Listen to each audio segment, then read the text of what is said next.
PS Kitchen is located at 246 West 48th Street, right in between Times Square and Hell's Kitchen in Manhattan. PS Kitchen is dishing out sophisticated fare using fresh ingredients. They have signature cocktails, a late-night menu, and a full event space upstairs. Check it out, ps-kitchen.com.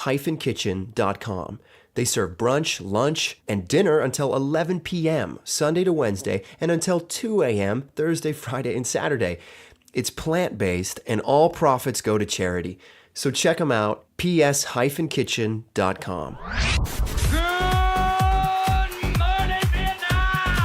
But it ain't about how hard you hit. It's about how hard you can get hit and keep moving forward. To infinity and beyond. Some people without brains do an awful lot of talking, don't they? It's classified. You talking to me? I could tell you, but then I'd have to kill you. I can't lie! Expecto Patronum! Entertainment X. You never know what you're gonna get. For this episode, I get to sit down with Peter Gaffney, a programming strategist for MTV's international content distribution. Ooh, I feel so smart just saying it like that. Him and I have a wonderful conversation in terms of television, the future of television, the history of television, and human behavior, human preferences, what people want to see on TV. And we end it with a little bit of what he wants to see on TV, which brings us into this beautiful conversation of nostalgia. And we cover so much more on top of that. So I hope you enjoyed this episode and keep on keeping on. We are back, and today with me is Peter Gaffney. Peter, thank you for sitting down with me in the middle of this busy week. Mm-hmm. I really appreciate it. My pleasure. So I want to go back to the beginning of time for you. Growing up, what were your dreams? What did you want to do? I wanted to be a baseball player when I was a kid. Okay. I was big into sports, and I loved basketball, baseball. I was too short to play basketball. I knew that was going to be the case, but I thought I could be a baseball player when I was really young. And then I found girls, and I sort of let the sports go. Let the sports go. Where did you grow up? I grew up in New Jersey, not far from, about 14 miles north of the George Washington Bridge. Oh, wonderful. Yeah. Okay, very good, very good. So I'm curious, what did your parents teach you about work ethic? Well, my dad was a very hard worker, and he worked for the government. He was a CPA and an auditor with the government in the tax area, what I learned from him was, you work hard, you go to work every day, you clock in, and you can succeed. It was, he loved his work, and you could tell that he really loved doing that. And he did it, and he on the side, he would do tax returns for people. And it's funny because family members really didn't like to use him that much because he was too honest. Oh, shoot. Yeah. He followed the law and the tax code. And so, you work hard, you have integrity, and you can do well. Yeah. Yeah. Did he give you, or did your family give you, were there a lot of chores growing up? I did. I had a lot of chores, yes. Structure? And I struggled through them all. I mowed the lawn on a weekly basis. I had to, dust the bookcases and clean the floors. So I had all of that growing up. So my work ethic was pretty good. And, I think that's really what has helped me succeed. I wouldn't say I'm a workaholic, but because I like to relax. But, when there's work to be done, I make sure that I get it done, and whatever it takes. And so it's hard work and rolling up my sleeves that has, I think, been my greatest asset. Not smarts, or I'm no genius by any means. I think we're all talented in our own way, but it's been hard work that I think has gotten me further along than anything else. Yeah. Do you have a balance that you try to maintain, as in like rules with email and? Yeah, I'm not good at that. Same. And yeah, my wife and I have really tried. I had a rule for a while that I would turn my phone off on Saturdays for the whole day. And life has become such that you can't turn your phone off anymore. There was one day where I was supposed to meet a friend of mine at a play. This was maybe 5 years ago. And I told her, my phone's off on Saturday. You're not going to be able to reach me. I'll meet you at 6 o'clock at the theater. We were going to see Sleep No More or something like that. And I just, for some reason, around 4:30 said, let me just turn the phone on for a minute and see. And it turned out that she was trying to call me and get in touch with me because she was sick. She couldn't go. And that's sort of our world now. It's like you can't just plan to meet someone somewhere. So I find it harder and harder. And I'm always surprised at when I look at my phone, how many different apps I've been in before the first 2 hours a day. What I am doing now, my morning routine is such that, I no longer have my phone at my bedside. So I keep it at least on the other side of the room. And I make my rule is now when I get up early around 5 a.m. Try to meditate in the morning, do some reading in the morning, and don't look at any feeds or emails or anything until I'm done with that. And it's hard because my work now is such that I'm working with Europe and other parts of the world, and their day has started well before mine. So I'm sure to get a good number of emails by the time I'm up in the morning. Jeez. Yeah. How long do you meditate for? I do about half an hour. That's my rule. Have you done like retreats, meditation retreats? How long? I've done 7-day silent retreats. I used to do them every year until I had a baby. In fact, my wife Denise and we went on a retreat. It was almost 3 years ago. Together, it was our first one together, silent retreat. The second or third day of the retreat, I come back to our room. We're not talking at all, and there's a pregnancy test on the bed, and we found out while in silence that she was pregnant with our daughter. Oh my goodness! So it made it really tough to focus on the task at hand. Did you maintain silence then thereafter? In public we did, but we had a little bit of whispering, in our room. Yeah, I started meditating 4 months ago, and it's changed. It really changes the way you respond to daily obstacles. I don't call them problems, but it's less reactionary. And I find that just keeps me so much more centered. So that's interesting. It's like a common theme among people who are, when you have a lot of stuff you're making decisions on, it helps to stay very even-keeled. It slows things down. Hopefully, that's what I try to do it. And it's creating space, right? So not reacting as quickly. Like when you were saying, that space is the space within which you're making decisions, right? So if it can slow things down to the point where you're not just running around like a chicken with your head cut off, that is good, right? That's what, to me, meditation is trying to do, is create some sort of space in my life where I'm present at the moment. And that's always what I'm trying to do. It's hard. It's hard. Daily practice. It's a daily practice. That's right. It is. Yeah. Now, I have a huge question for you here, kind of going from like high school to present day, almost in a way. I'm curious how you made the transition. So we're going to talk about MTV, but I want to know how you ended up in television. When was that decision made? Well, I was, I didn't know what I wanted to do in college, and my parents told me, well, we'll pay for you to go to law school if you decide to do that. And not knowing what I wanted to do, I was like, sure, I'll do that. I got a week into my law school career, and I'm like, this is not what I want to do. So I to my parents, ire, I quit right at the beginning, which allowed them to get their money back, which is good. Yeah. And started looking for a job in television. I had majored in communication, and media studies was sort of the area that I knew I was good at. So, and when I was a little kid, I was always intrigued by the way, I would think about, in my day when I was young, every Saturday morning there'd be cartoons on all morning long. Saturday morning cartoons. ABC, CBS, NBC.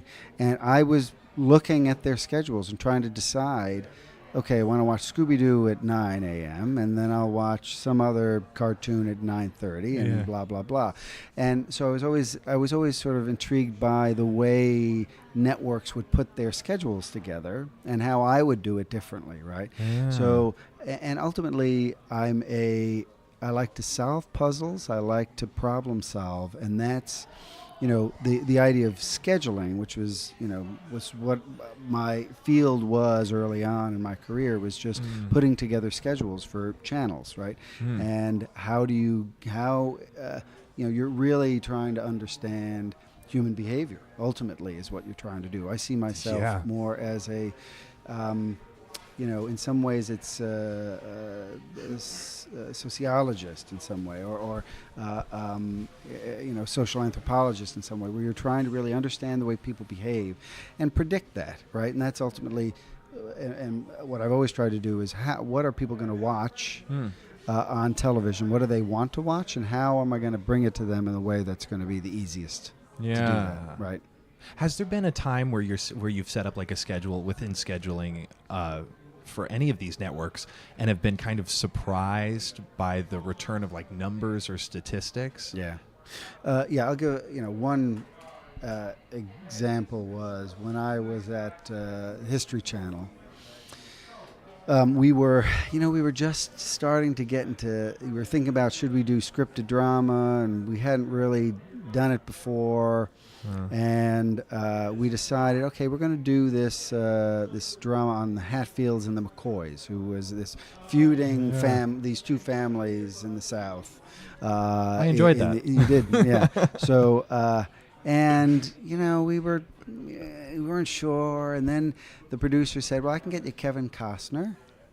And we're like, okay, well, if you get Kevin Costner, let's do it, right? So we all, we all bought in, and it turned out to be, at the time, the highest rated entertainment program in the history of cable television. This was maybe 2011 or 12, I think. That surprised me. Like, who knew? We knew that it had the chance to do well, but we had no idea that it would do quite that well.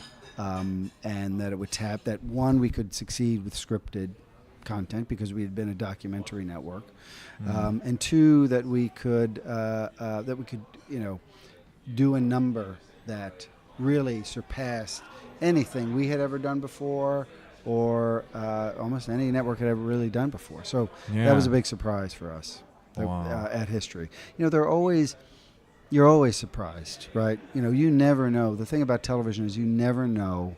You never know whether something's going to work. If you succeed at a 40% rate, that's very good in TV. Now, I'd say that there are certain types of content that works better than others, and you take more risk with certain shows than others, but no one ever knows when something's going to work or not. That's so interesting. What have you learned about human nature through all of it? Well, that's a vague question I asked. Yeah. It is vague. I'm curious about like human nature then in terms of getting those numbers back, people's preferences, how they have changed maybe, within the History Channel. I don't think people's preferences have changed all that much over the years. I do think the way that I think people want to be entertained. Yeah. And in some cases they want to learn. Like when I started at the History Channel, we were basically a documentary channel, and there are certain people who like to be entertained through being educated, right? So, and we would never use, we're providing educational content. It was entertaining content, but they learned something from it, right? I do think that it's harder these days. I think entertainment has come to a point where, like looking back at game shows, right?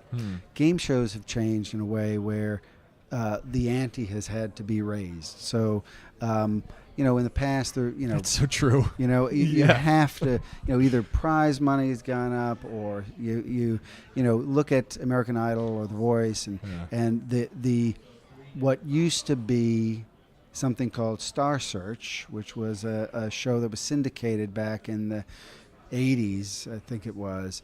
That was sort of that was a competition show, but that would never succeed today because it has to be big and shiny floor and huge prizes, and so it's harder and harder to succeed with a lot of the formats that you used to be able to do, and so and look at the way I like to go back and look at.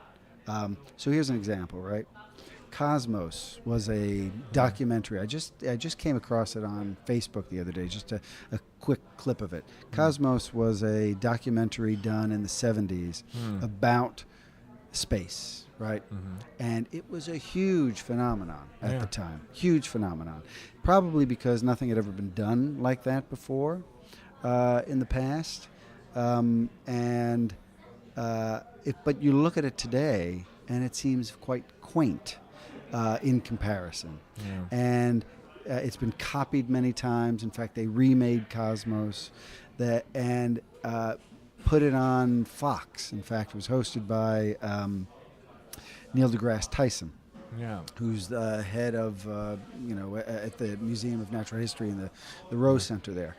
That aired on Fox 3 years ago maybe, and failed.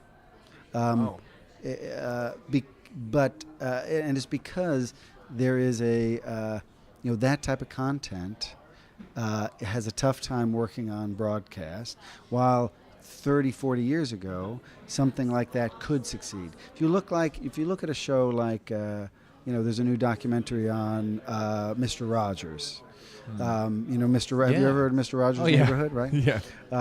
And if you ever watched that show, this production was so small. It was like just hand puppets. Oh, right? yeah. But so huge at the time, and culturally it was a huge show. But you could never produce something like that at such low quality. And not that it was low quality. I'm sorry. The production value was at a point that you could never get away with doing something like that today. Yeah. So people's expectations of what content is going to be given to them have changed significantly. But at the end of the day, most people, just want to, they want to relax. And, now when you look at it, when you look at the landscape, it's all about choice, right? We had for many years in television, before I started working in television, people had 3 or 4 choices. You had a few broadcast networks, and you had PBS, and maybe a couple of local stations. So you didn't have that much choice. Today, there's too much choice. There's this paradox of choice, where I find it almost difficult to even choose what to watch because I have too many options in front of me. Right? That's the truth. It is. So you have this paradox of choice, which makes it hard to choose what to watch. And you also have this idea of, and our lives are so busy, and you have all these choices, you have this issue of commitment too, right? So that if you're going to jump into Game of Thrones now, you got a long road to go to get there, right? Yeah. To catch up on it, right? What is it, 45 minutes, an hour a pop, each episode? Each episode. And now they're on season, 7 or 8. Yeah. That's... so the options have changed a lot over the years, and now you look at linear television. People are flocking away slowly but surely. They're moving away from linear TV, and some people still like to flip around and graze, as they say, from channel to channel. Yeah. but more and more, you're going to have fewer choices from the standpoint of platforms. You're going to have Netflix. So now, when you look at across the this landscape of streaming video on demand, right, SVOD, you've got Hulu, Netflix, and Amazon as your sort of big players. In some way, we've gone back in time, right? Because Netflix is today what CBS was in the 50s, 60s, and 70s. So you have these huge players. But back in the 60s, CBS would have on The Twilight Zone, and that was your only choice on whatever night that was on. For that hour. For that hour, right? Yeah. That was your only choice. Yeah. Now you go to Netflix, you have hundreds of choices to make at any time. So there's much more choice, and you can watch it whenever you want. So I think people have gotten used to that. But it's so that's changed. But ultimately, what people want, there are certain need states that they want. They want to relax. They want to lean back a lot of times. Sometimes people want to lean forward with what they watch. They want, like what I talked about, certain documentaries. I'm more apt to watch a documentary on civilizations and the course of human evolution than I am to watch a reality show on Bravo myself. And we can do that now because we have so many different choices.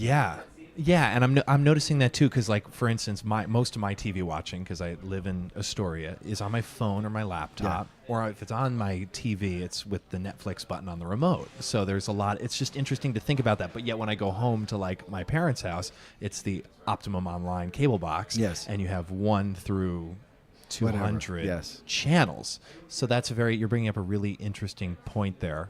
I'm curious. I want to change gears, but not even really. I want to talk about MTV. Before we go back in time to History Channel, what do you do at MTV? So my job, I run programming for MTV on the international side.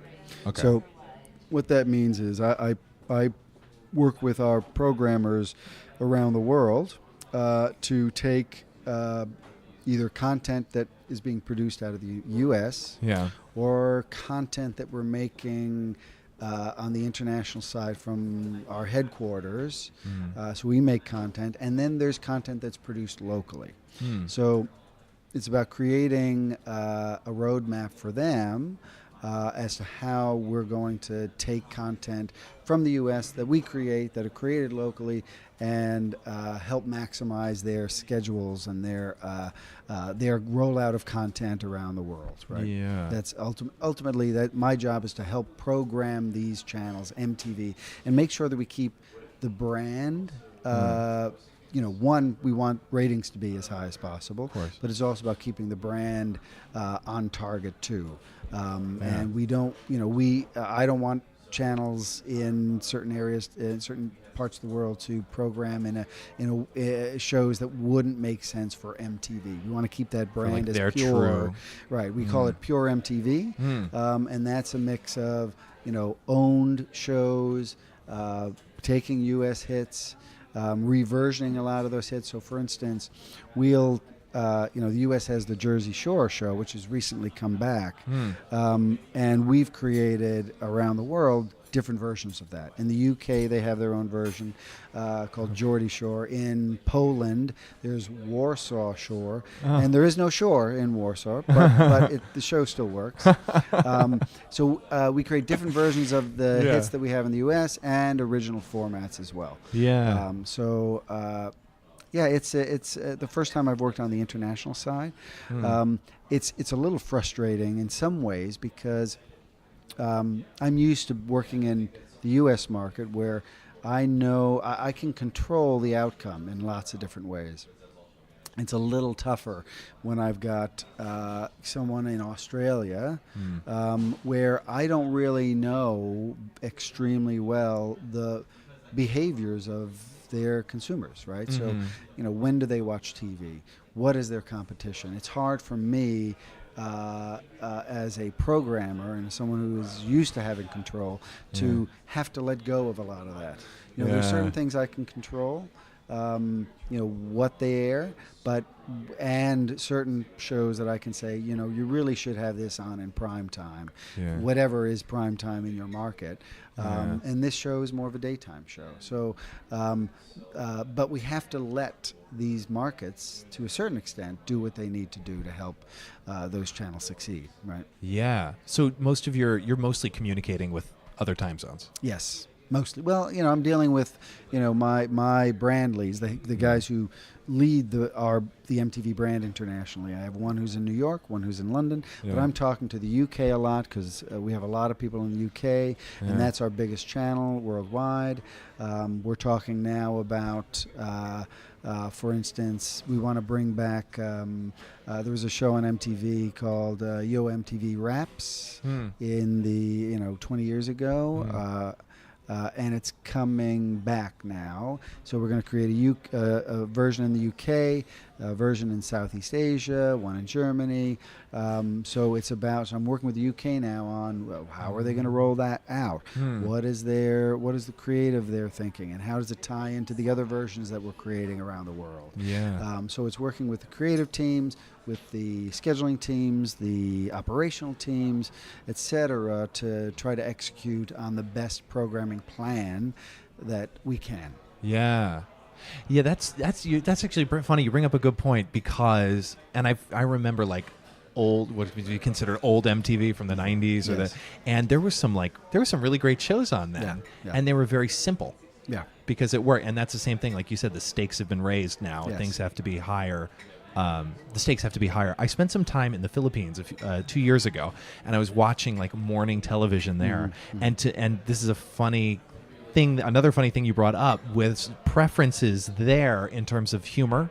Their humor and what they find entertaining, and how it's so similar to American television, but it's maybe blown out in one direction or another. Well, yeah, it's interesting. I don't, I hear from my Comedy Central, because Comedy Central is also Viacom. I'm part of Viacom at MTV. Comedy Central is as well. Comedy is something that's tough to translate a lot of the time. There are shows that are from the U.S. that do go elsewhere, but what I'm hearing is that a lot of comedy actually is local, and there are differences in sense of humor, sensibilities, which make it tough for, on the comedy side, to try to export shows. Too many shows from the U.S. I know The Daily Show gets exported to everywhere around the world. We're trying to bring back TRL. Yeah, you remember TRL? I do. That has come back in the U.S. And is airing daily now. That's like filmed right in Times Square. Yep. Yeah. And we're looking at taking some of the content from the U.S., having some local production, and creating different versions of TRL in different parts of the world as well. Yeah. Is that kind of a raise to direct communication with the audience? In sense of TRL, like with Twitter and what have you? Are you guys integrating that? Yes. I guess in terms. So, yeah, because, that's a big issue for MTV in general, right? Which is, how do you connect to viewers where they are, right? And they're on their phones, and they're on, other platforms. So we have to really try to, bring TRL to those platforms. So you have a linear show that airs, but you also have social accounts for TRL where viewers can find it on different platforms as well. Yeah. It's all very interesting to me. It's all very interesting to me. Now I want to change gears again, back over to the History Channel. Sure. What was your title at the History Channel? I was SVP of programming. Okay. Yeah, when I was there. Cool. And was that at all similar to what you do now? It's similar. Look, ultimately, programming at different companies can mean different things, right? Yeah. In some places, programming is development of shows. That's not what I've done. I'm really more on the strategy side, right? So, and what it comes down to is, how do you curate content for people in a way that you can find shows that they want to watch, and again, when they want to watch them, right? And so in that way, the jobs are similar, right? I control a certain amount of budget, and with that budget, we make an argument every year to say, okay, we want to make these many hours of shows. And when I was at History, it was talking about this much scripted content, this much documentary content, this much reality content, and you put that mix together to create a plan that is, one, going to work from a viewership standpoint. You always want your ratings to be as high as possible. Of course.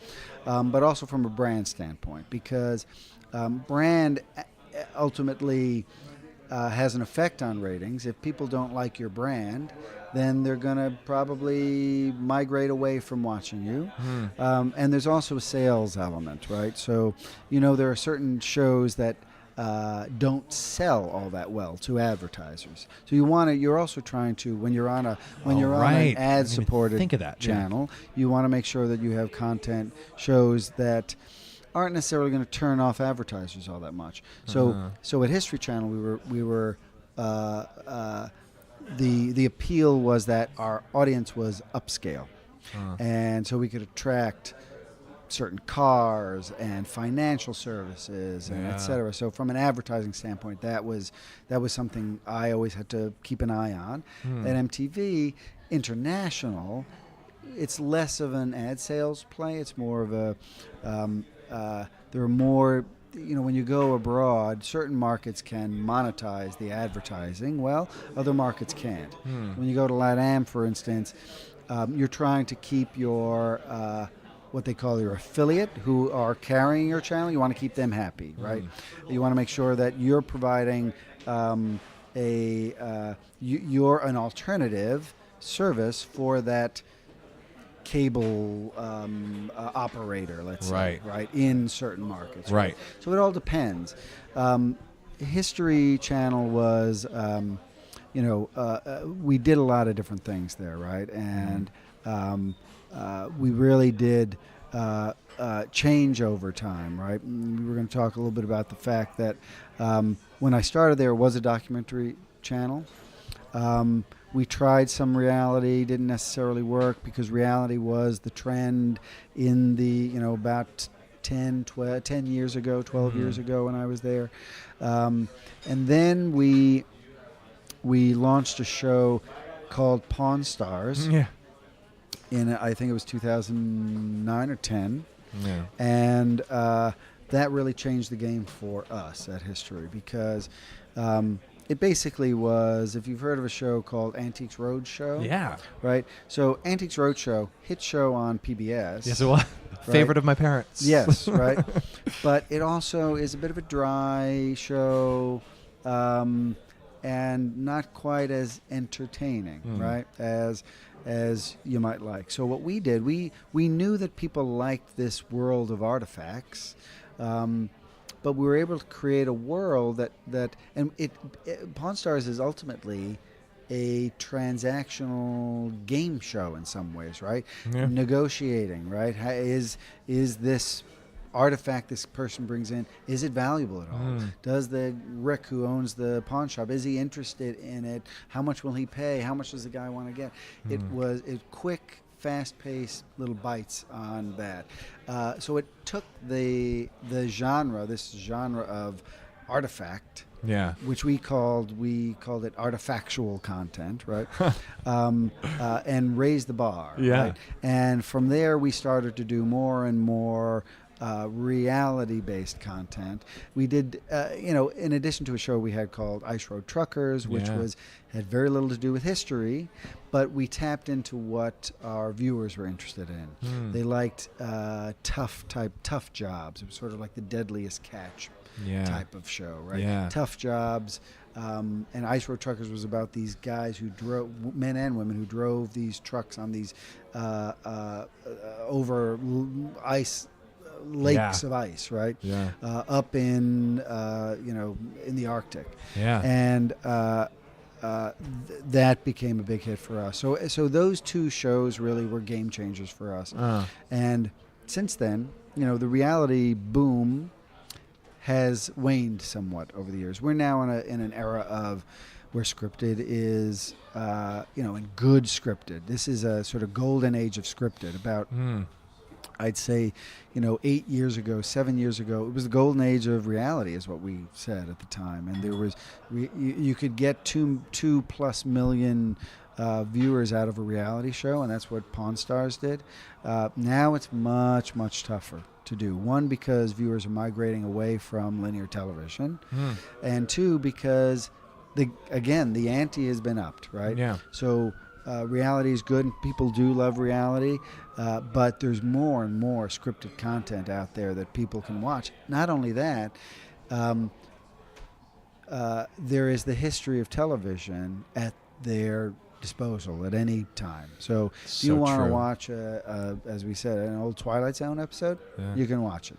You go back and watch all of Breaking Bad, from start to finish. You can do that too. When I was a kid, my older brother had a box of comic books, multiple boxes of comic books that he had. My brother was significantly older than me, 12 years older than me, and he collected them, Spider-Man comic books, et cetera, et cetera. And when I was a kid, every year we'd go up to the attic to get our Christmas decorations down, and I'd pull down the box of comic books. And I would basically do with them what people do now on television. I would binge through all the Spider-Man, all the Fantastic Four, the Incredible Hulk, all of these comic books. And now you binge on TV. You spend a day, you spend a week, whatever, to get through all of Game of Thrones. I have a 2-year-old at home, so binging is a little tough for me these days. But that's the world we live in. It is. It really is. Yeah. Now, do you binge a lot of TV? I do. You do. Yeah. Yeah, not lately just because I've been busy, but usually like Game of Thrones. I was working on a cruise ship a few years back, and I watched the whole thing in 4 weeks, something like that. Yeah.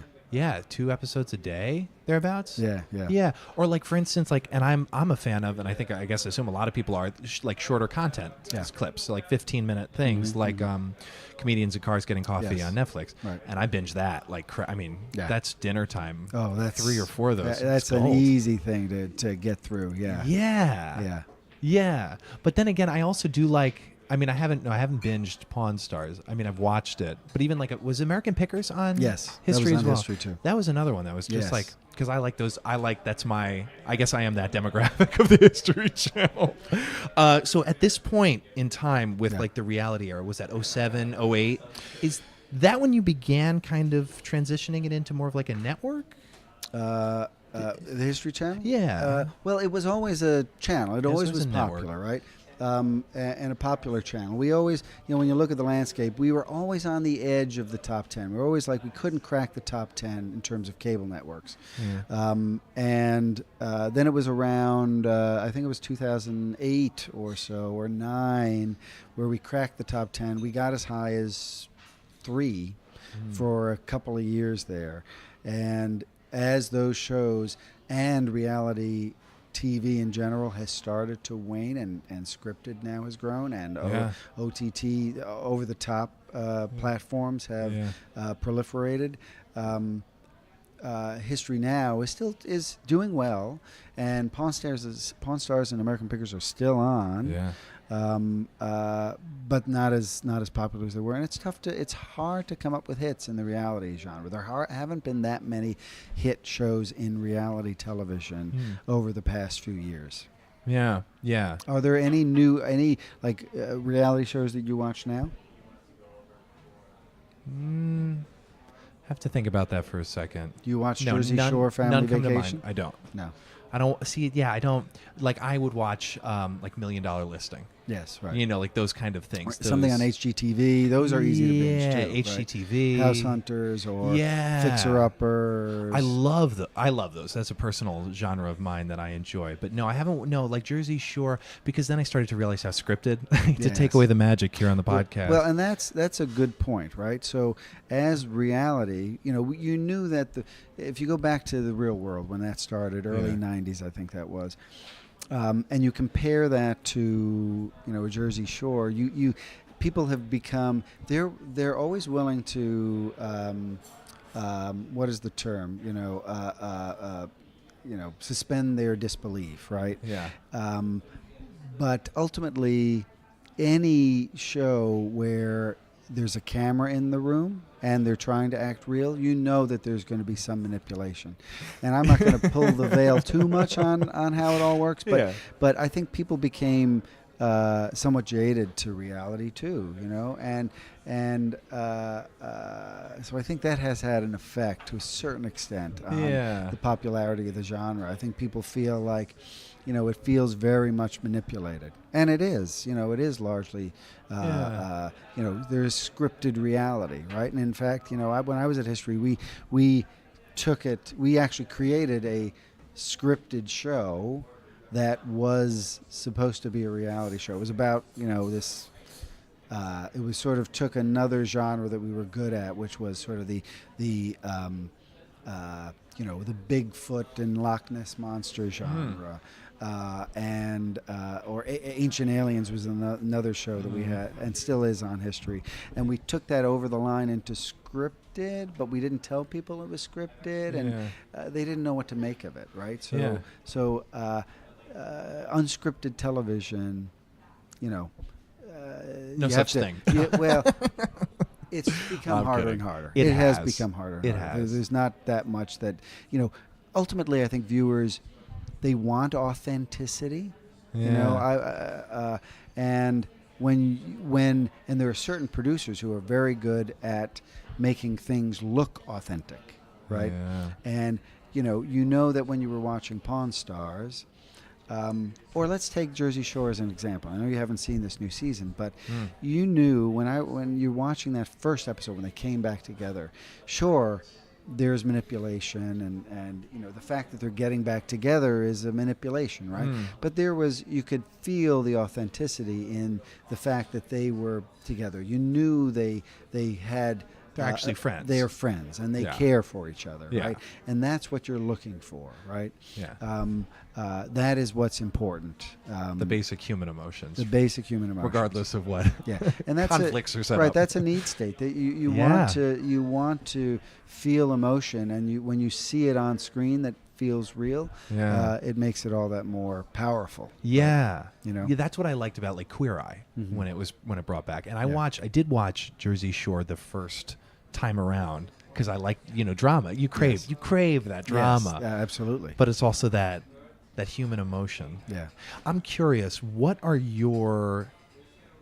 you seen with negotiations and pitches, or what have you learned? Have you been in the room on either side of the table? Yeah. And is there anything you can expand on that? In terms of when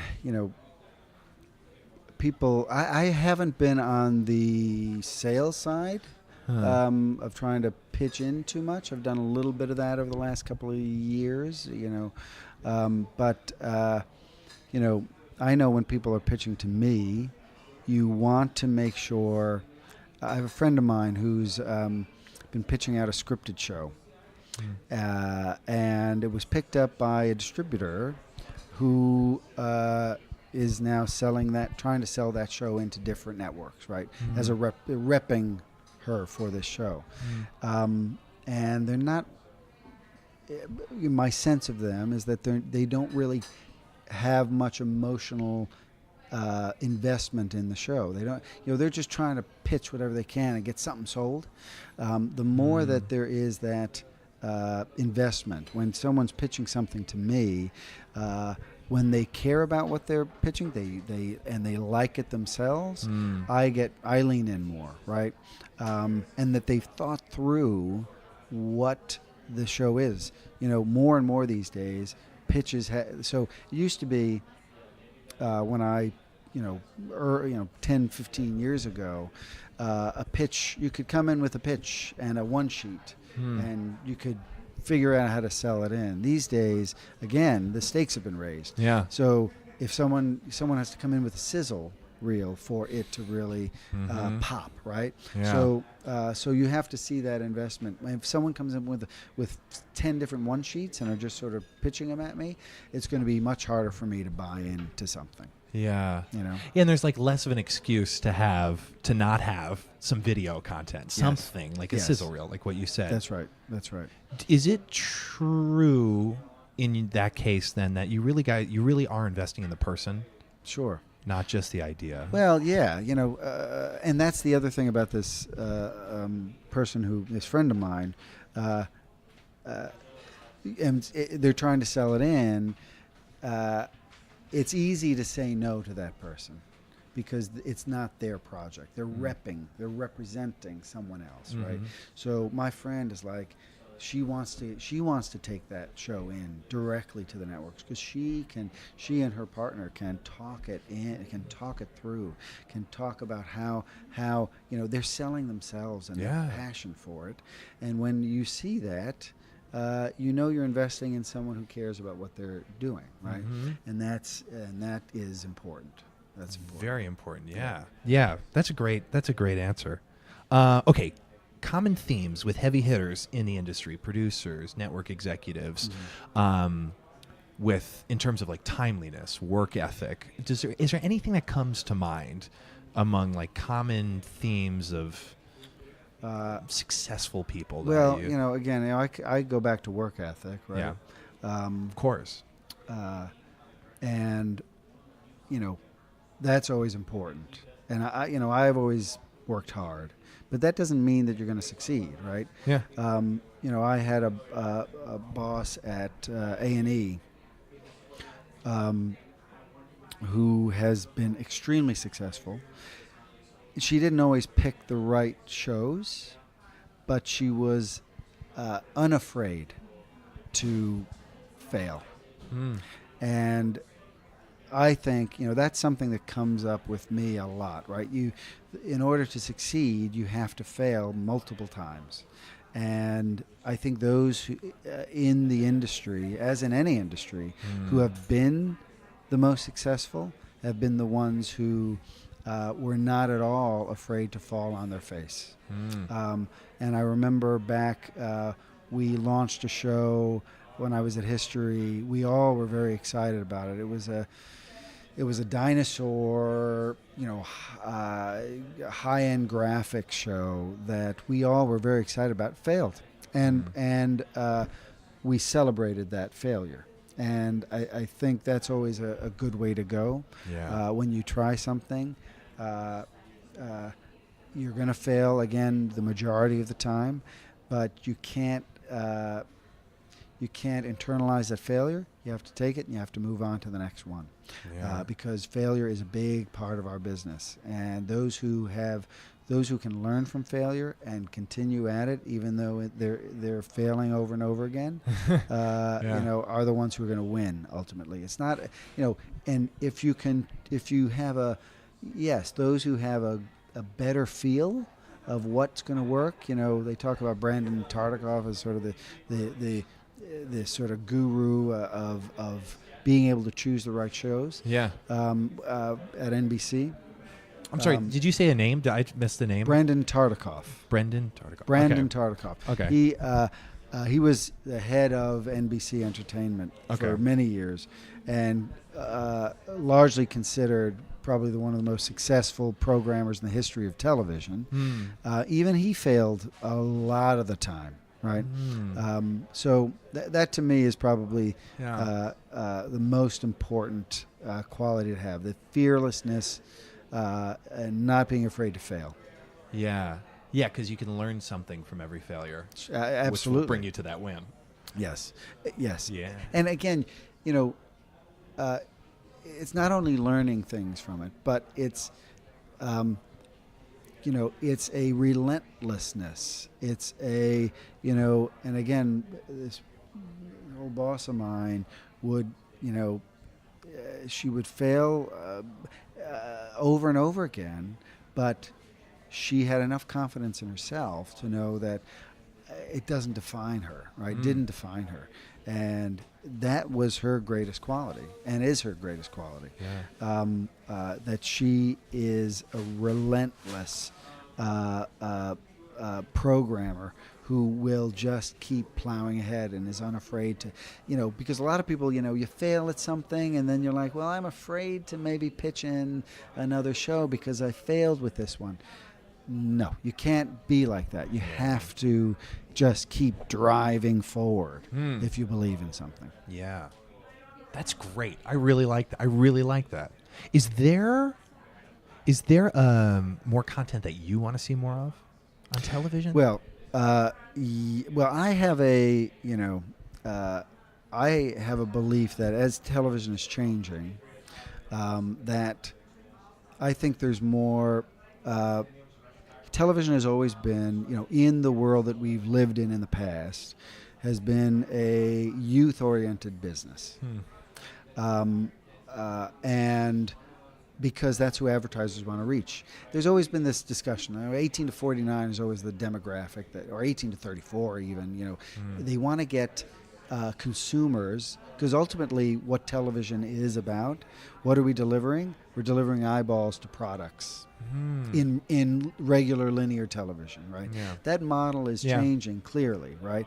But razor blades, the company that, Gillette wants to get a young guy who's just learning how to shave to buy their razors because they believe that if they go in early on Gillette razors, they're going to be a loyal consumer of Gillette razors, right? So they want to get them young, even though they don't have all that much disposable income necessarily. But that's always been what television's been about.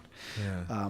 But I think as television changes, and the economics of TV changes, I think there's an opportunity to try to target older viewers, right? Who have more income, more disposable income, and if it's a subscription model, sure, Netflix is, CBS was always known as sort of the Tiffany network. They were always a little older skewing than ABC or NBC That's was, true. Right? But now Netflix can be all things to everybody because of the choice that they offer, right? Yeah. They can offer up a show for, 13 Reasons Why, for younger viewers.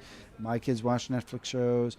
But it offers shows for me as well. They, not that I'm that old, but my kids and I, sometimes there are shows that we'll watch together. Comedians in Cars Getting Coffee is a show that we can watch together. Yeah. I just saw a show on Netflix that was Martin Short and Steve Martin, right? Yeah. Funny stage show that they're now actually taking out on the road that I loved. You wouldn't be able to get that on broadcast TV now because it's going to skew too old. But Netflix can do that, and they need to do that. They need to, there's the show with Lily Tomlin and Jane Fonda that's on Netflix. Definitely skews older. But that's part of who they're trying to appeal to, right?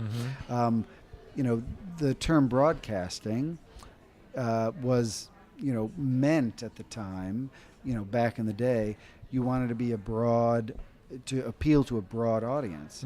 So the shows that they, it was really about least objectionable programming, right? Most middle of the yes, road. And that's why a lot of TV back in the day was popular, yet not great. There was great TV, mind you. There was always great TV. Twilight Zone was never a huge hit. It wasn't a number one show. When you look at number one shows over the years, a lot of them was, think about, there was a show in the 50s and 60s called Bonanza. I don't know if you've heard of that show. Yes. Western. Yeah. Not great television, but it appealed to a very broad audience. It did. And Netflix is doing that now, and all of these OTT platforms are trying to do that, but they're doing it by spending billions of dollars on all sorts of content. Yeah. So they can be niches. They can have 1,000 niches when old TV could not do that. So they are now doing, as you see, reality with Queer Eye. They weren't doing that 5 years ago. 5 years ago, it was just the scripted shows that they had. Now they're branching out into reality and documentary, all sorts of things that because they want to appeal to as many people as possible. Yeah. But I think there is I think that the 50 plus audience is probably the most ignored niche in television, because we've lived in a world where youth has been the sort of what everyone has been trying to reach. And when you go across to a different platform where people are paying $10 a month for content, it doesn't matter how old you are. Whoever has that $10 is who you're going to try to appeal to. And I do think that there is the content, good content for a 50 plus audience is something that I think I wish there was more of. I have a question for you then. Yeah. In terms of that, I know there's like late night show on every network. Do you think like a Johnny Carson-esque Dean Martin, Frank Sinatra situation, if that came back, would appeal to many of that it's demographic? To the older demographic? Yeah. Or really any. Well, I mean, anyone. all. So, me and a bunch of other people have talked a lot about how, again, think about what American Idol is. Yes. American Idol and The Voice are the closest thing we get, or America's Got Talent. Yeah. The closest thing we've got to a variety show. And that's what Dean Martin, Frank Sinatra, Johnny Carson show. Yeah. They were variety shows. That genre is gone from television. The Sonny and Cher show, right, where you mixed in comedy with music and talent. They've had to up the ante to a point where just the variety was not enough. You had to make it about a competition. So competition variety show, right? Could a variety show work? I think someone like Justin Timberlake could actually succeed on TV with a variety show. Yeah. I think it could be brought back. I would watch it. I would. I think a lot of people would. Yeah. But no one's really tried that much to do it. I know that, again, Martin Short and Maya Rudolph tried it a summer or two ago. Didn't really work. But I do think you get the right talent. I think something like that could work. Yeah, you're right. It comes down to the host. Yeah. It really comes down to the human, the person behind it. That's right. Yeah, that traditional kind of, I don't know, I was watching a concert with Sammy Davis, Frank Sinatra, Dean Martin, and Johnny Carson was hosting it. And it was That's like an right. LA thing. I think I black saw and that. white on YouTube. Yeah. On YouTube, yeah.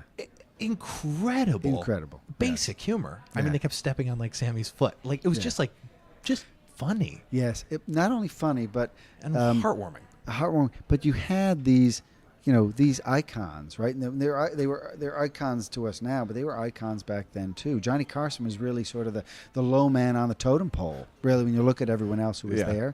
And it's, for that reason alone, you have these icons all working together and having fun. And that's the other part of it. You knew that they were all friends when you watched that, right? So you knew that they were just having fun together, right? Yeah. And that that authenticity, again, made me care about what I was watching. Yes, because you feel that they're truly, at the end of the day, no matter how hard they pick on each other, they're friends. Yes. And I had this conversation the other night when I was watching the Tony Awards that I cannot really name many crossover artists or talent, so to speak, on platforms, like someone who's high rated in radio, television, film, live theater, right? Kind of like it was back then, because musical films were more popular in theater. Right. And I was just thinking, I was like, wow, that'd be interesting if that made it come around.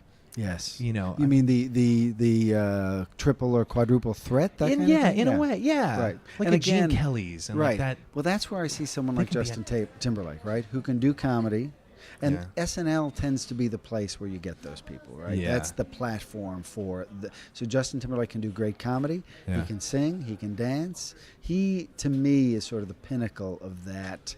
If it does come back, there aren't that many, right? There aren't many people who can do it across the board, right? Like truly sing well. No offense to any singers, but you know what I mean. Like a true, they don't need the auto-tune. They don't need. It's just simple. They can sit down at a piano and just entertain. That's right. Yeah, you don't see too much of that these days, and that's what makes it, I think, even more valuable now, right? Because when you see that talent, and I think it was at the Oscars that Justin Timberlake did that song from Trolls. I forget the name of the song, but that big hit he had in the last couple of years, right? And he performed Can't Stop the Feeling or something. Can't Stop the Feeling, right? He was performing, I think it was the Oscars. Yeah. And that was a special moment, right? That was a real special moment. I was watching, I made my wife watch the other day, and my kids watch, and I've made them watch this before, but it was, and I was a teenager at the time. It was the 25th anniversary of Motown. And if you ever get a chance to watch that on YouTube, take a look at it. Oh, yeah. It was called Motown 25. Okay. And 1983. Okay. And Michael Jackson was performing Billie Jean. And it was the first time he had done it. The album, Thriller, had just come out. And and you watch it now, he was lip syncing. So there was no band there. He wasn't singing live. But the energy in the room was such and that was one of these quintessential moments. That special was a huge moment in television, and it was a reunion of the Jackson 5. And when he did Billie Jean, it was the first time he had done the moonwalk on television. Seen this clip? You have seen the crowd. Oh my God! They went berserk. You can feel it through YouTube. They lost it. They lost it, and you have to remember at that moment the song was a hit. Yeah. He had and a lot of times when you see artists, right, the album before their big album is big, but there's momentum there, and his previous album was off the wall. Thriller came out after that a couple of years later. He had it was Quincy Jones produced that album. You could feel at that moment that this album was going to be, it already was a hit, but that it was going to be a huge phenomenon. Yeah. And it turned out to be the biggest selling album of all time, right? Yeah. But I have when I talk about TV, I think there's a place in the world of entertainment for, we all are nostalgic, right? And my kids have nostalgia. There are lots of shows being produced now. Think about Stranger Things. There's Stranger Things, which is a good show, really good show. But it's not only selling drama and entertainment, but it's selling nostalgia too. Just looking at the way the opening titles for that show is it's not only an 80s opening titles, but it's done in a way that it looks like it's 30 years old. You know what I mean? And it's trying to tap into the flavor of the Goonies and of John Hughes movies and all of that stuff. I think there is I think there's a big market for nostalgia. That I think can be tapped into. Nostalgia for people who are 80 years old have nostalgia. People who are 20 years old have nostalgia. And I think social media has, for younger people, created this world of nostalgia because their past, their history is there for all to see. You go, and Facebook is creating nostalgia for you as we go on to our Facebook page. So true. Here's what's happened with you 4 years ago. Right? Yeah, every day. Yeah. Every day you get that, right? So there is this appetite for it, and there's been studies done. There was this woman, this sociologist professor. Her name is Ellen Langer. Yeah. She's done this study where she was actually in New York Times Magazine maybe 4 years ago, and it's the power of nostalgia, right? So she took these old men, I think they were all men, and put them in a house together for about 7 days, and it basically, the house had nothing modern in it. It was sort of like a reality show with old people. It wasn't a TV show, but everything was in the house was from when they were younger. They went into the house with all these ailments and using canes, and after 7 days, they left the house and they felt much better because it was newspapers, TV shows, music, Appliances. from when they Like, all appliances, of it. everything was from when they were younger. Oh, I love and that. it took them back to a day when they were healthier. Nostalgia makes people feel better. And it does, right? It makes me It's feel medication. better all the time. It really right? is. And it is. It's literally medication. Yeah. So I think that there's there's something in there that can be untapped, that can be tapped into, that's untapped now. Yeah. And again, there's nostalgia everywhere. How to group it, how to organize it in a way that Package it for package television. it, I think is something that. And I think think about MTV. There's MTV's always trying to appeal to a younger audience. That younger audience gets older, and they leave largely. Before you know it, they leave MTV behind. Yeah. But there's still an affection for. Yo MTV Raps. They did a my God, live. yeah. They did a live event at the Barclays Center a week or two ago, and they live streamed it. Tremendous amount of attention and interest in it. It did a huge number on this Facebook live stream. Yeah. So people they crave it. So MTV, is always a youth network, but has a legacy that I think is to a large extent untapped, that we're trying to tap into when we bring back Yo MTV Raps, when we bring back TRL. Yes, we're trying to appeal to a new viewer, but we're also trying to appeal to the nostalgia in people. Yes. As well, It's that feeling I get when the holidays come around Oh, every that's year, exactly and right. you unpack those ornaments, Yes. or ones you had from your childhood, or like right. that tree skirt Or Catholic I saw at Christmas, or whatever. Or the comic books that Or the I comic pulled books. out of the box that my brother had gotten. I Right? wonder if there's a way to bottle that up in television, like a Christmas special on MTV of nostalgia. Yeah, I don't think MTV would do it, but I do think that there's definitely a place. And Not History even just Channel, Christmas, but like well, History Channel has done that. A Christmas through the years. I love Modern Marvel's Christmas edition. Yes, I right. mean- Right. That's all about nostalgia, right? So anyway, that's a certain passion of mine. Yeah. Yeah. Oh, I love that. Okay, so all right, we're literally going to wrap up here. I just want to get a few more questions in. I want to talk about the writing real quick that you co-wrote with your brother. Yes. And you did a lot of the research on I these. did. It was American history. It was American history. So we did 2 books. What came to me was my idea. I knew my brother. When I was in high school, yes, I'm a hard worker. But I remember in high school, it was my senior year. I was tired of doing all the work, and I had a term paper to do, and I recruited my brother to write the term paper, right? And he's 6 years older than me. He was out of college at the time, and he got a B plus, and he was really pissed off. He got a B plus. I had him write the paper for me. So I came up with this idea for a book, which, in many ways, was similar to what I had been doing at History, which was coming up with ways for people to have a way into history that was entertaining and accessible. So, and instead of a book on John Adams that that could be very popular, my idea was, what if you made history into smaller, bite-sized pieces? So the idea for the book, I came up with the title, I think, when I was traveling out west. I think it was at the Grand Canyon, and looking out over the Grand Canyon, I came up with the title for the book, which is The 7-Day Scholar, which basically is if you have bite-sized stories, each page, one-page story on, let's say, the Battle of Gettysburg, that you can read one page a day over 7 days. You've learned all about the Battle of Gettysburg. So that was the sort of concept, right? So it's told in a devotional style where you read one page, you learn about different things throughout the course of the book. And so it was my idea. I pitched it into my brother. We got it into Hyperion Books, and they bought 2 books from us.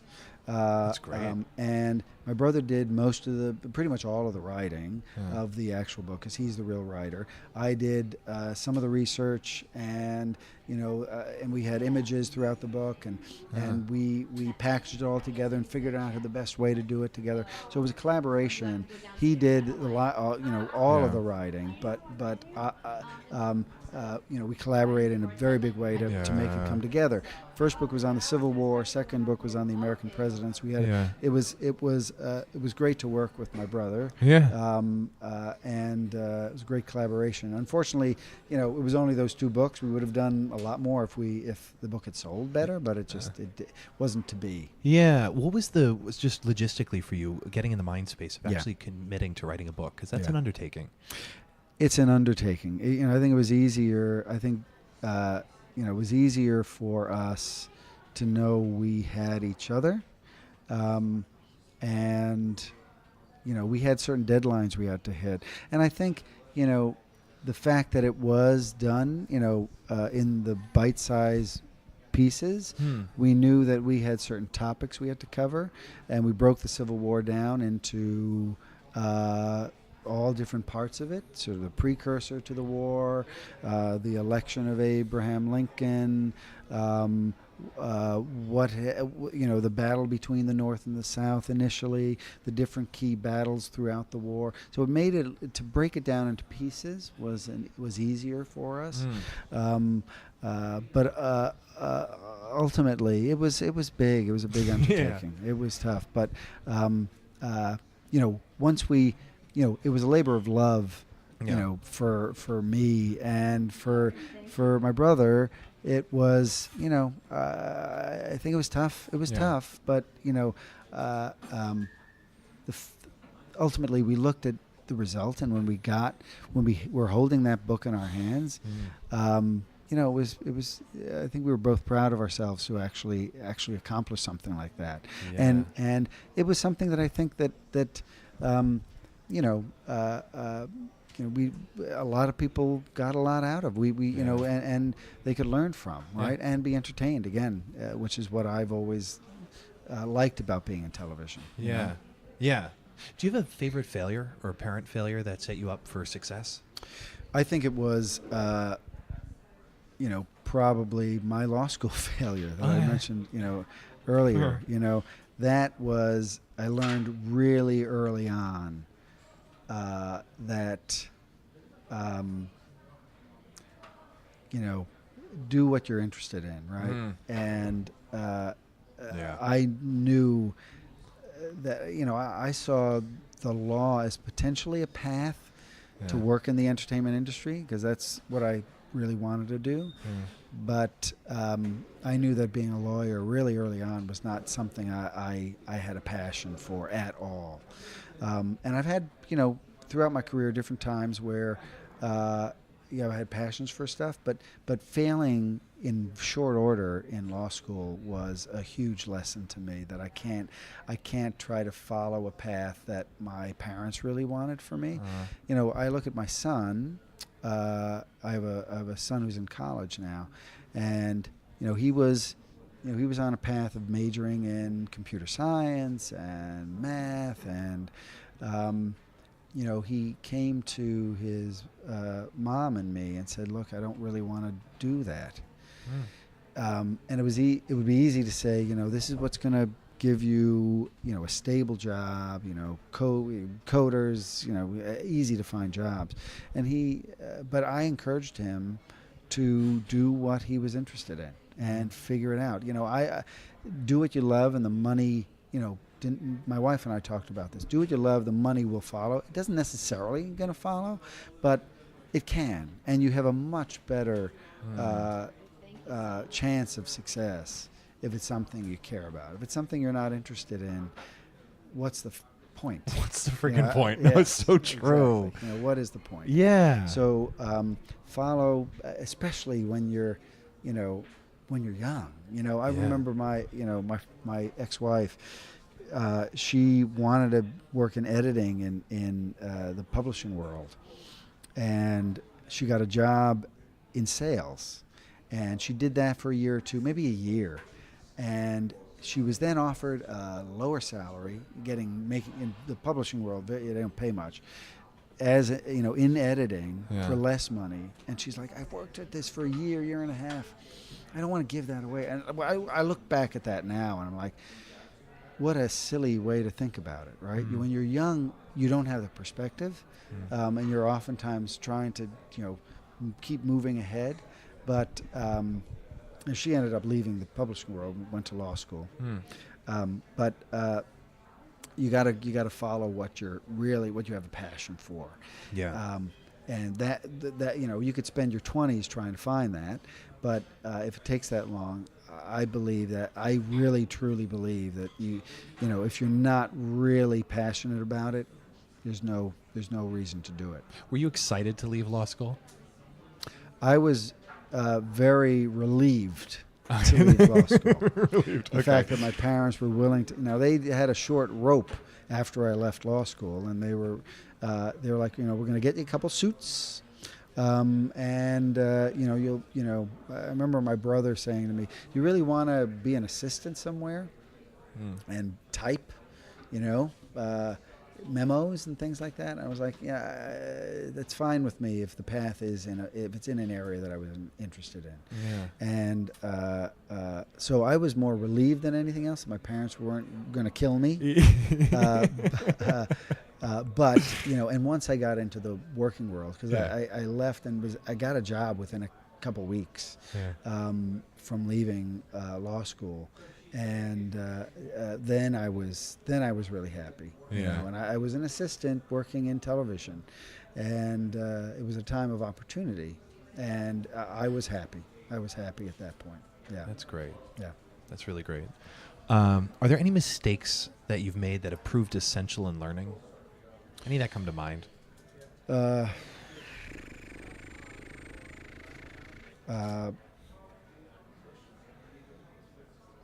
Again, I point back. I think about my law school experience was a mistake. That was a mistake, but and I've taken jobs that have been mistakes, but I don't consider them mistakes really.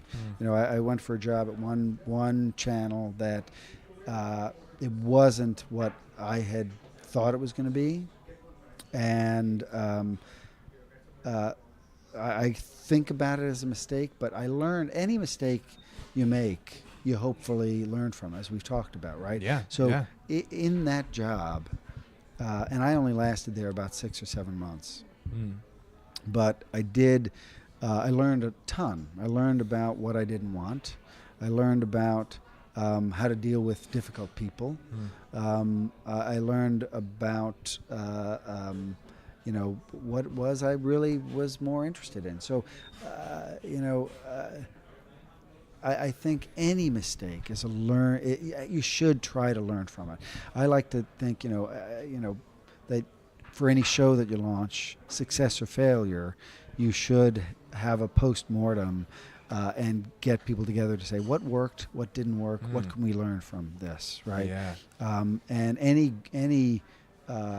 channel that's really worth its weight is going to do that, and they're going to look at their failures and learn from them. Everyone should, right? Yeah, agreed. Agreed. Are there any changes you've made that have increased positivity or decreased negativity? We talked a little bit about meditation. Yes, before, we did. Right? And that helps me a lot. I meditate as much as I can. Sit down for 30 minutes a day, and it really helps me start the day from a center, because it's so easy, getting up in the morning. I'm working with, Europe, and the emails are there for me the second I wake up. Yeah. But I try to avoid them until I've had a chance to really slow it down. And that's meditation is sort of a practice for me of focusing on the present, right? Yeah. And the day's going to be chaotic. Yep. There's going to be a lot going on. I'm sure there's chaos going on right now, right? As we sit here at 4:30. Let's not think in the about afternoon. it. But true. the more present you can be in anything that you do, the better off I think you're gonna.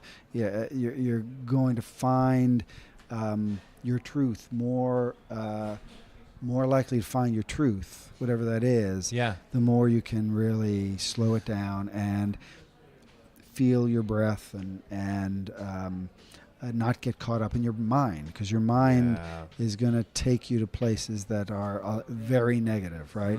What was the quote I heard today? A belief is just a thought that you have over and over again, right? Yeah. And that's true.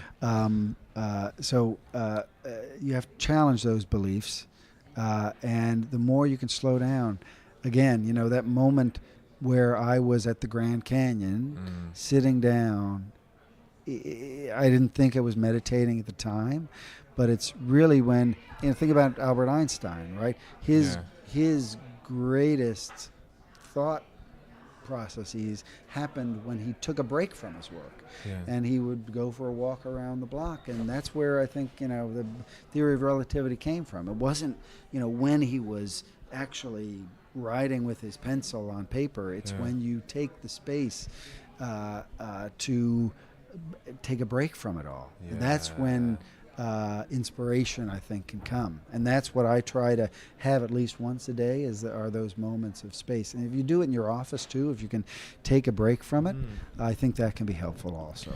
Yeah. That's a moment of inspiration. I like that idea of just taking that walk. Inspiration comes in the gaps. Yes, it does. For me, it always has. Are there texts you refer to daily? I read, I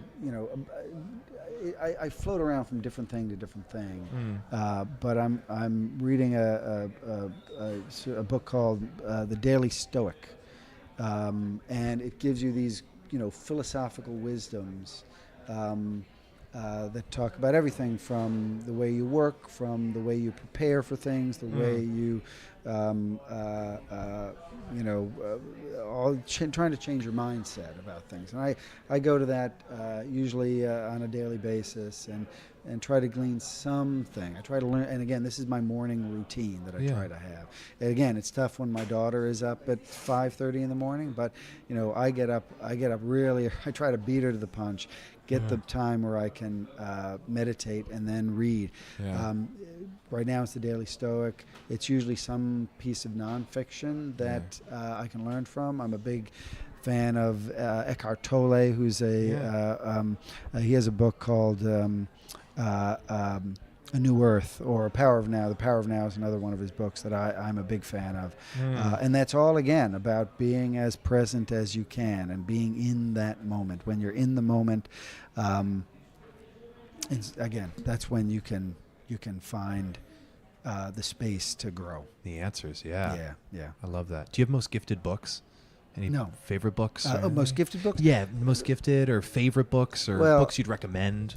You did just recommend. I recommended a couple. I think New Earth is a great book. Not for everybody, and it says at the beginning of that book that if you're reading this now and it's not touching you, maybe the book isn't for you. You sort of have to be ready for it, right? Yeah.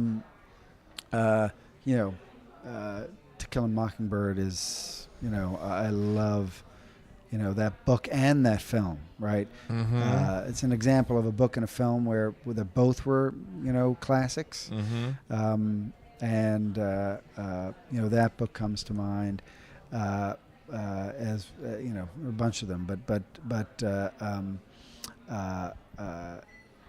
The Hobbit was a book I loved as a kid, sometimes it's not, great fiction, but again, there are books and movies that one of my favorite movies of all time is Planet of the Apes, the original Planet of the Apes, right? Yeah.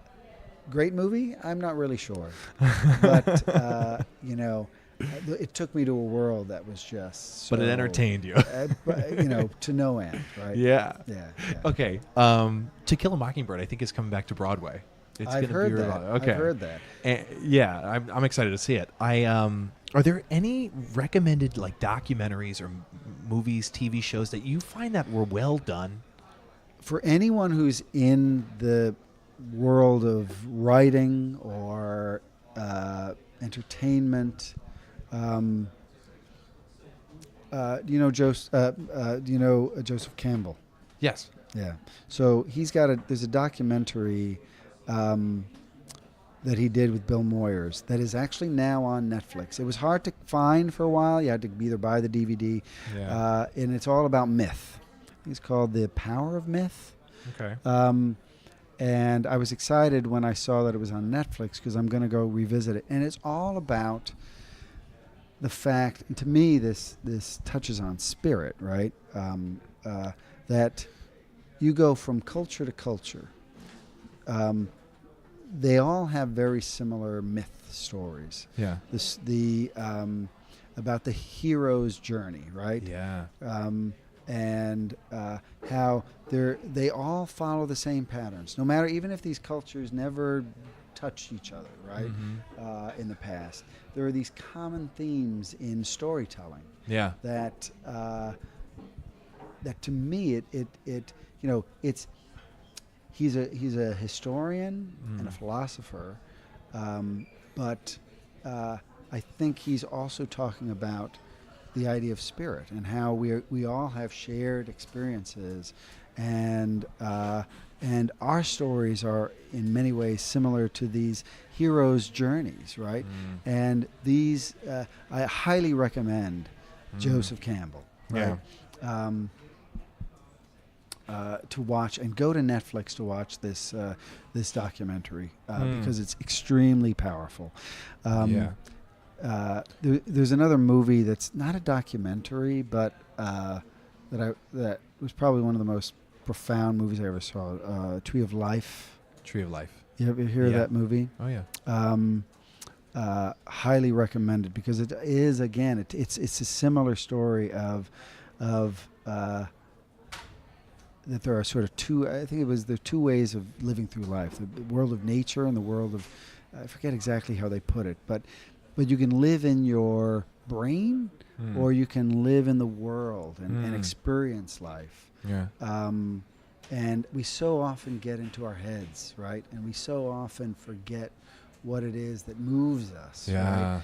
And that's what's great about, a great movie or a great book is that you want to be moved by life. And when we're stuck in our heads all the time, we forget the power of art, the power of myth, the power of life, right? And we're always looking for that, right? Yeah. And again, to me, it always comes back to trying to live in the moment. And I've got a daughter who's 2 years old. And I go, I see her in the morning, I see her in the evening, weekends I get to see her. Yeah. And experiencing that moment with her, I feel I'm better at it now than I was with my first two kids. And I make a point of, when I'm with her, to really, enjoy the smile, the laugh, the way she moves, all of that. And I get more of a kick out of it now than I ever could have when I was, 30 years old, as opposed to 50 years old. Right. So really try to, and I think young people today, they talk about how there's a premium put on experiences for young people now. Yeah. Because I think we are so often not living our lives, right? There was a friend of mine who was talking to about, she had a nephew coming, or a niece coming to New York, and what the niece was looking forward to more than anything was being able to post on Instagram her experiences. In New York. But was she really experiencing it? Yeah. If it was about posting something, right? Right. And we're so much on our phones and looking at our feeds that we are, and this is where I'd love to be able to take the phone and put it away on a Saturday, have a Sabbath away from technology. it's hard, but I so much wish I could do that now, so that I could just live for a moment, as opposed to be drawn to what is being posted, what is being fed to me. Yeah. And, and looking at, Facebook makes people feel worse, right? Because they're looking at other people's lives, and what life do you put on Facebook but your best life, right? And so you look at comparison, and people feel all the time they feel worse than, less than, because they're seeing all these lives that are not real. Yeah. They are what people decide to present. Filtered. It's filtered. Yeah. It's totally filtered. So, experience things, right? That's what I want to do as much as possible. Live. Yeah. Yeah, but with that definition and that explanation, live. Yes, right. And I tell my older kids all the time. I tell them, let's put the phone away when we're here together, because this is what we want to. We want to be together. And it's hard. It's like there was a campaign where Will Ferrell was the dad, and he couldn't put his phone down, and the kids were telling him to do it. It was very funny. It's funny. But it's so true. It's like, true. And I think it's parents have that problem too. For a while it was the kids, because they were first to social media, but now you look at Facebook, and it's the parents who are having as much, if not more, of a problem. It's an addiction. It is. Like any other thing is an addiction. Yeah. And it's hard to get off. But, I don't do Facebook or Instagram that much. I don't check it out that much, and I don't post that much. Yeah. And the only things that I'll post are trying to show off my kids. That's really it, right?